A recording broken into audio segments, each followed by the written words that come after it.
Assalamualaikum warahmatullahi wabarakatuh. Salamun alaman ittabal huda, salamun ala daril mukminin. Selamat malam buat kalian semua yang telah mengklik video ini. Kami kembali di Rumah Hantu, tentunya untuk berbagi cerita seputar mistis. Episode kali ini yang ketiga. Ini memang Rumah Hantu pengen menghadirkan seseorang yang pernah diganggu oleh jin, terlebih saat malam hari ketika menjelang tidur. Dan ternyata bintang tamu yang telah saya hadirkan pada kesempatan kali ini pernah mengalami gangguan saat menjelang tidur. Bahkan ketika sudah tidur ini pun masih diganggu. Kalian penasaran seperti apa? Ini dia Rumah Hantu.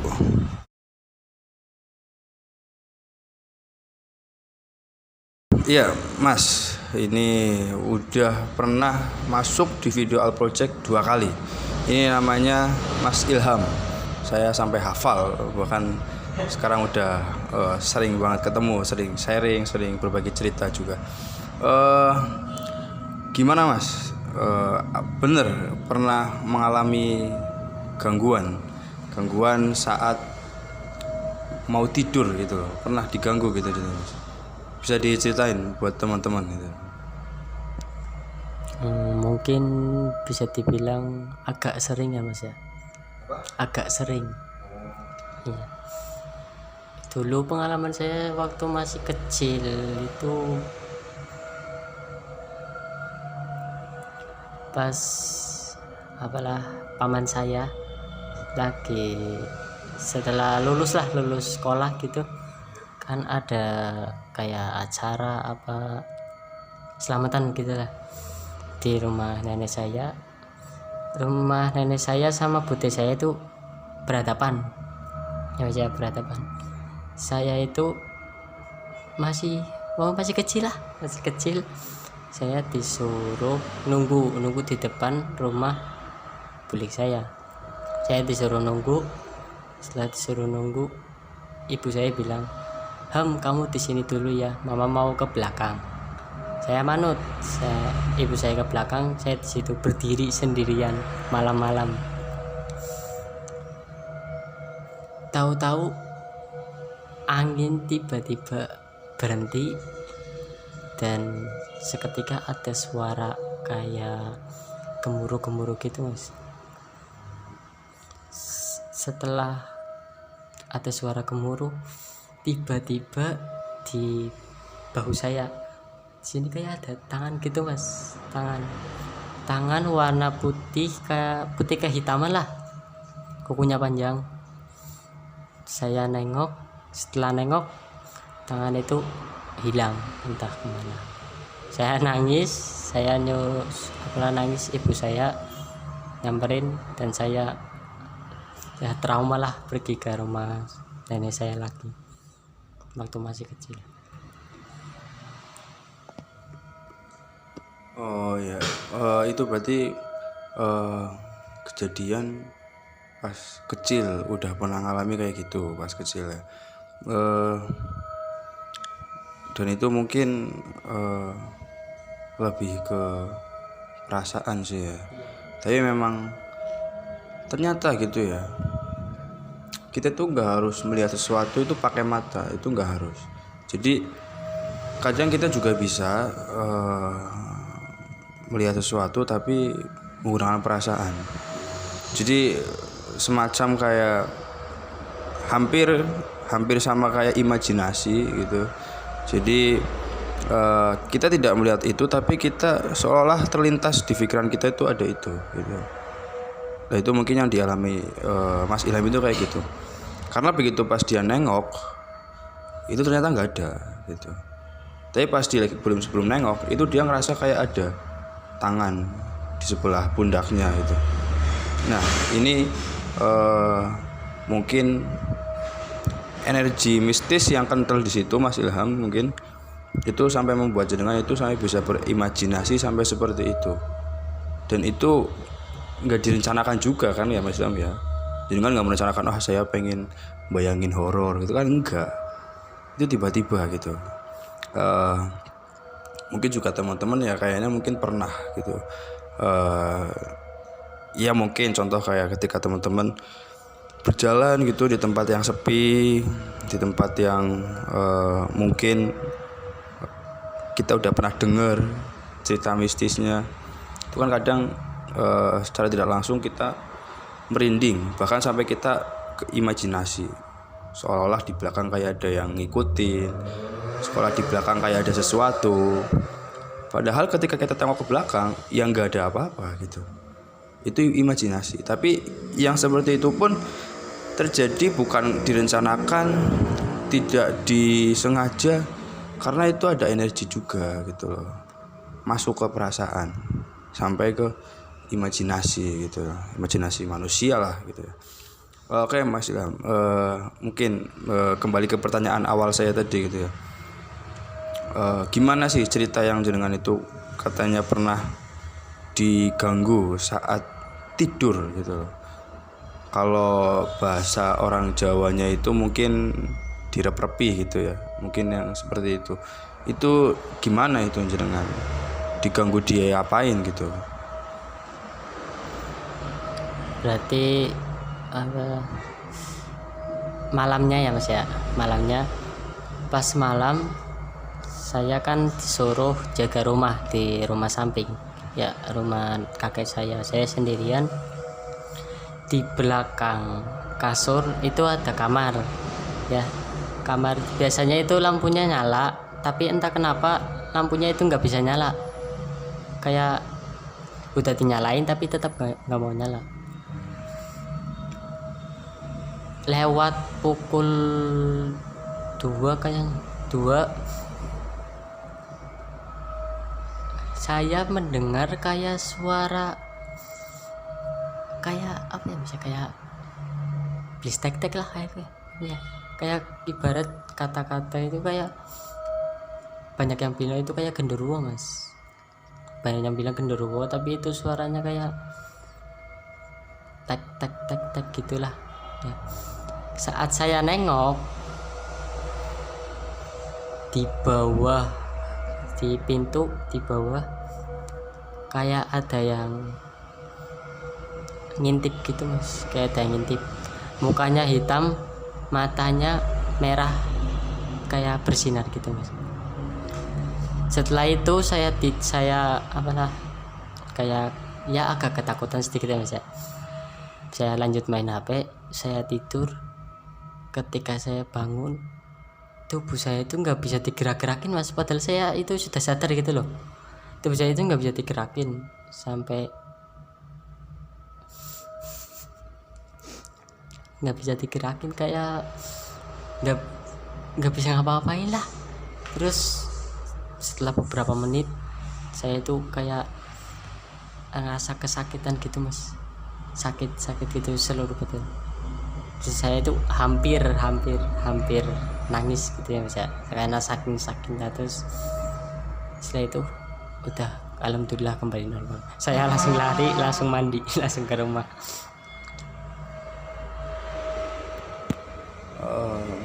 Berarti itu pas mendengar suara itu berarti belum tidur atau udah tidur itu? Belum. Terus ketika pas soal badan nggak bisa digerakin itu udah tidur apa belum Mas? Oh, jadi pas bangun tidurnya badannya nggak bisa digerakin, dan itu bangunnya kaget gitu ya? Kayak kalau nggak salah ya, saya itu ngimpinya itu kayak jalan di jembatan, terus jatuh tiba-tiba kayak langsung tangi karena kaget gitu lah Mas lah. Tapi tubuh saya itu nggak bisa digerakin gitu, tapi saya itu udah nyadar, saya itu udah bangun kayak gitu loh. Iya, itu mungkin kalau orang Jawa, yang sebagian orang Jawa itu ada yang menyebutnya seperti itu tuh direp-repi bahasa Jawanya gitu. Tapi juga ada juga para paham psikologis berpendapat kejadian seperti itu terjadi karena bukan mistis katanya gitu. seperti itu karena badan yang kecapean sehingga sebagian saraf kita ada yang kurang berfungsi sehingga kita nggak bisa bergerak apa-apa. Itu menurut paham psikologis gitu. Namun menurut paham ya yang agak menjerumus ke spiritual, itu memahami kejadian seperti itu karena ada gangguan dari makhluk halus gitu. Sering terjadi, contoh seperti orang gitu, mungkin kalian pernah misalkan pindahan rumah atau baru pertama kali tidur istirahat di tempat itu gitu. Contoh ketika bepergian kemana, terus kok baru pertama kali di situ, terus tidur di situ, itu juga banyak yang ngalamin seperti masnya tadi. Jadi tubuhnya itu nggak bisa digerakin dan itu terbangun secara tiba-tiba gitu. Nah itu ada dua pendapat. Setahu saya gitu ya, ada pendapat saya itu mengatakan itu ada gangguannya dari makhluk halus karena dia orang baru di situ gitu ya, jadi diganggu. Namun pendapat lain juga mengatakan itu bukan gangguan dari makhluk halus, itu adalah karena kondisi tubuh yang terlalu capek sehingga ada sebagian saraf otot atau ya apalah namanya gitu yang kurang berfungsi sehingga tubuh seolah kayak mengunci gitu. Saya pernah alami seperti itu dan ketika saya bangun dan saya buka mata walaupun saya nggak bisa gerak, itu saya ngelihat ada tangan gitu, tangan yang menekan di dada saya sehingga saya sampai sesak nafas pas itu. Dan ketika saya sudah bisa gerak, tangan itu udah nggak ada dan itu berasal dari belakang, sedangkan di belakang saya itu tembok, jadi nggak mungkin ada orang atau teman yang megang dada saya, nggak mungkin karena di belakang saya tembok. Mungkin kalau dari Mas Ilhamnya pernah ngalamin apa lagi itu di kamar gitu, selain ya karena kita mungkin penggemar gadget ya, jadi mungkin pas lagi main HP kayak yang kemarin kan juga lagi main HP tiba-tiba di belakang ada sosok gitu. Mungkin kalau dari Mas Ilhamnya pernah nggak lagi sibuk main HP terus kayak tiba-tiba ada apa gitu? Itu pernah Mas, di rumah kakek saya ya, saya kan disuruh jaga di rumah situ. Saya lagi sibuk main HP tengah malam, pokoknya tengah malam. Ini kasur, depan kasur itu jendela. Saya main HP, itu kayak ada yang manggil Mas, kayak ada yang manggil laki-laki kalau nggak salah, kayak udah Ilham gitu. Kayak ada yang manggil. Terus saya nengok di jendela di pojok itu ada yang ngintip. Terus saya lihat ada yang ngintip terus menghilang. Saya coba samperin, buka rumah, nggak ada apa-apa Mas. Bahkan sebetulnya kita kan menjalani hari-hari kita, malam-malam kita ini kan selalu berdampingan dengan makhluk lain juga gitu. Terus kenapa kadang ada sebagian orang mengalami hal ini, melihat ini, mendengar ini, lalu kenapa kadang kita malah tidak pernah gitu loh. Mungkin teman-teman yang nggak pernah mungkin bertanya-tanya kan, kenapa orang lain pernah kayak gitu tapi kok saya nggak pernah? Pernah nggak ada kayak pertanyaan kayak gitu? Nah itu mungkin kenapa terjadi seperti itu, karena kadang kita itu kurang peka sama lingkungan. Maksudnya kurang peka itu kita lebih fokus, contoh sama HP-nya, kita lebih fokus sama bercandanya, kita lebih fokus sama yang lain gitu loh. Jadi kita nggak tahu ada suara apa di sekitar, kita nggak tahu, kita nggak dengar, kita nggak ngeh sampai situ gitu.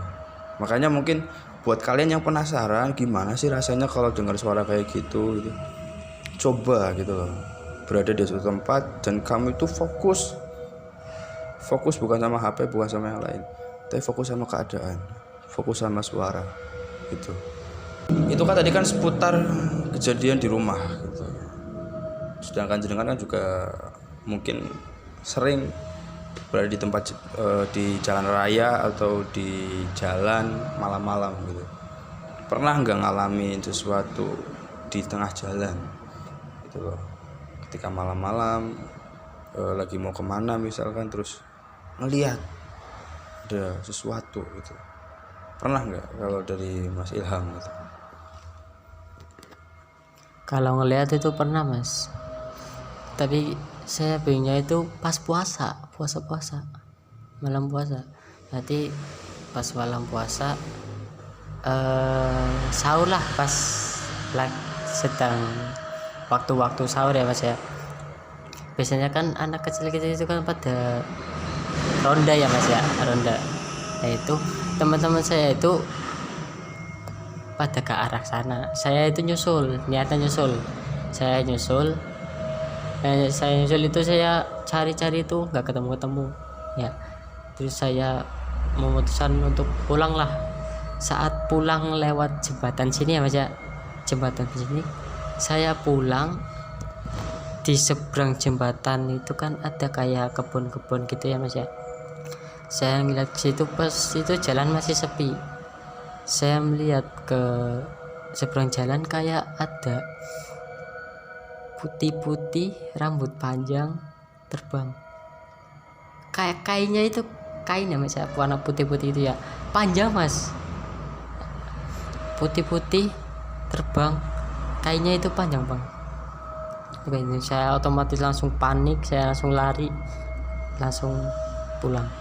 Saya cerita ke orang tua saya, ke kakek saya.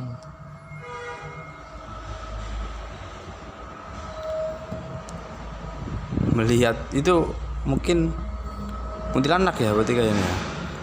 Rambutnya panjang, kain putih.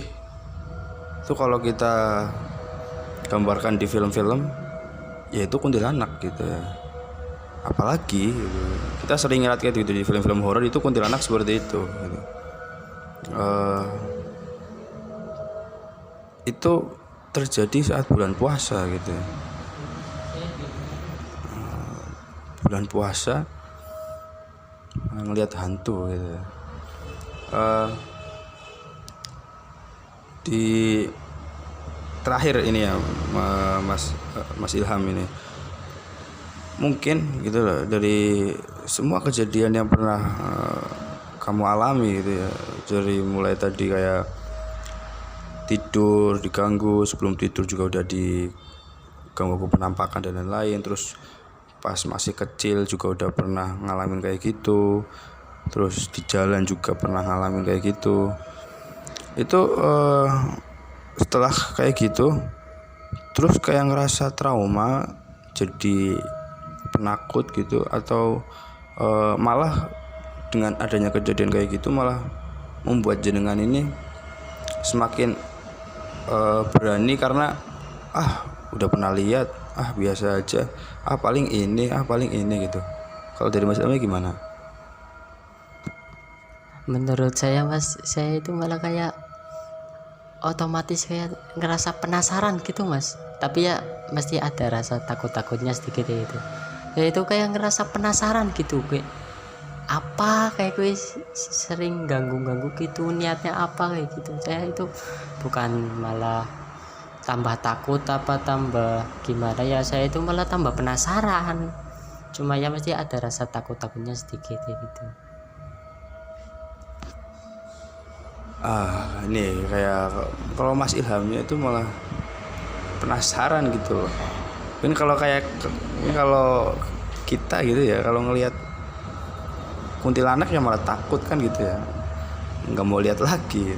Bahkan juga banyak juga dari teman-teman subscriber yang mungkin juga punya rasa takut juga kalau hal-hal seperti itu gitu ya. Tapi kok ini Mas Ilham malah kalau sekali ngeliat kayak gitu itu malah jadi penasaran gitu, pengen dilihat lagi itu apa sih tadi, kenapa kayak gini gitu. Jadi buat kalian mungkin ya, kalau saya boleh ngomong, terkait rasa takutnya kalian itu menurut saya kebanyakan dari kalian yang kadang penakut banget itu sebenarnya justru malah dari orang-orang, dari kalian-kalian yang belum pernah sama sekali ngelihat. Itu malah kadang yang penakut banget yang kayak gitu, dan belum pernah dengar contoh suara kuntilanak lah atau suara apa yang manggil gitu. Jadi kadang yang membuat kalian takut itu adalah karena imajinasi kalian gitu. Karena prasangka kalian. Bahkan kadang rasa takut ini sering muncul karena diri kita sendiri yang membuat. Dan perlu kalian ketahui teman-teman bahwa ada teman saya, beliau ahli spiritual, pernah bicara gini ya,